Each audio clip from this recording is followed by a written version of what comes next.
At narito na kumpleto sa ating gabi ang inaabangang midnight snack.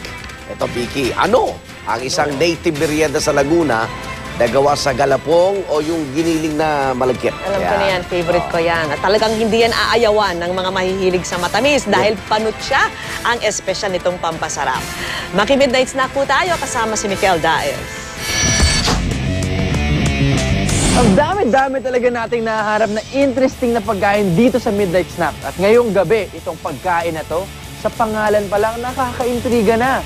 Unday-unday. O, narinig nyo na ba yan? Pero sabi sa akin ng mga taga-Laguna, masarap at matamis daw siya. Just my kind of food. Tara, hanapin natin. Ang unday-unday ay native merienda ng mga taga-Laguna. Ang ibig sabihin ng salitang ito ay bilog. Gawa ito sa galapong o giniling na malagkit.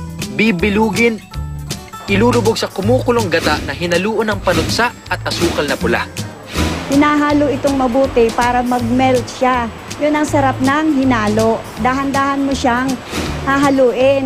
Dahan-dahan lang din ang apoy para hindi siya masunog. Madalas na handa raw ito tuwing may espesyal na okasyon at bisita sa kanilang lugar. Dahil mabigat sa tiyan, siguradong busog agad ang iyong bisita kapag ito ang iyong handa. Unday-unday, yun ang hawak-hawak ko ngayon. At kahit nababasa ako dito sa Luisiana, Laguna, dahil laging umuulan dito, okay lang dahil merong mainit na, paano ba to? Kakanin. Parang palitaw siya. Tapos linagyan ng sarsa. Yung sarsa niya ay ano lang. Simple lang naman gata at muscovado sugar. So, subukan naman natin to. But parang pagkatiko yung niya, yung galapong, yung nilutong galapong. Alam mo yung tamis na minsan, pag hindi ka ready, gumuguhit dun sa lalamunan mo. Kaya may laging handang tubig. Maganda yung pagkaluto niya dahil malutong yung labas. Pinoy na Pinoy! Ito yung mga pagkain na, yung mga dessert, yung mga kakanin na pag kinain mo. I love being Filipino.